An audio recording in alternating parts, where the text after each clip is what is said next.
تو ہم پر لازم ہے ہم سیریس ہوں. اگر ہم سیریس ہوں گے صحت کے معاملے میں تو ہم اب آپ دیکھ لیجئے, اگر آپ کے پاس جسمانی صحت ہے آپ عبادت کر پائیں گے, آپ کے پاس جسمانی صحت نہیں ہے تو آپ عبادت نہیں کر پائیں گے. جب عبادت نہیں کر پائیں گے ایمان کیسے امپروو کر پائیں گے؟ چونکہ ایمان کے لیے شرط ہی عبادت ہے. عبادت کرنے کی کھانا بھی سنت ہے, کھانا بھی عبادت کی نیت سے اگر ہم کھائیں گے تو یہ نیتاً اس نیت کا ہمیں انما اعمال بالنیات, اس نیت کا ہمیں ثواب ملے گا. ثواب بہت امپورٹنٹ چیز ہے, ثواب سے زندگی بدلتی ہے, ثواب سے تقدیر بدل جاتی ہے.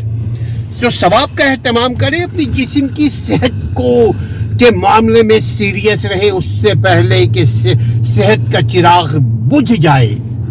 اس چراغ کے باٹم میں ہم نے ایندھن ڈالنا ہے.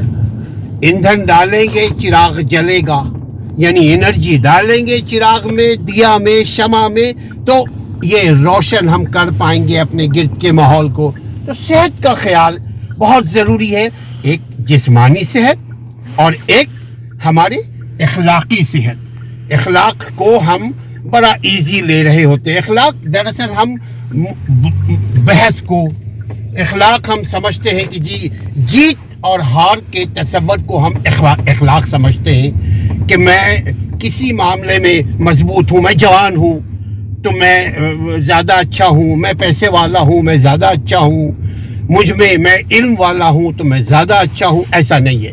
ہم اپنے دونوں چیزوں کا خیال رکھیں, دونوں صحت کا خیال رکھیں, ایک جسمانی صحت کا اور ایک اخلاقی صحت کا. بھائی یہاں پہ 3 فلور ہے, تو ہم دونوں صحت کا خیال رکھنے کی کوشش کرتے رہیں, تبھی دونوں جہاں میں ہم عزت و مقام و مرتبہ پائیں گے. ورنہ خواب غفلت میں مبتلا رہیں گے. اپنے آپ کو خواب غفلت سے نکالیں ہم. سب سے پہلے بولنے والا, اچھا میری جتنی گفتگو ہوتی ہے میں آپ تمام لوگوں سے اس طرح معذرت کے ساتھ کہوں گا, یہ میری گفتگو میری اپنی اصلاح کے لیے اور میرے اپنے بال بچوں کی اصلاح کے لیے, اور جو مانے اس کی اصلاح کے لیے, جو نہ مانے اللہ جانے وہ جانے.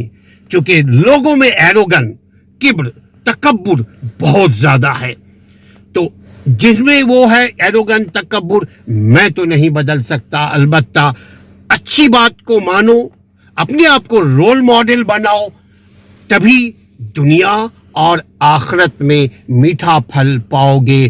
اپنے صحت کا خیال رکھو. جب میں صحت مند رہوں گا تو میں اپنے ارد گرد کو بھی صحت مند کر پاؤں گا. میں صحت مند رہوں گا تو میں انجوائے کر پاؤں گا اپنے لائف کو. جزاک اللہ خیرہ.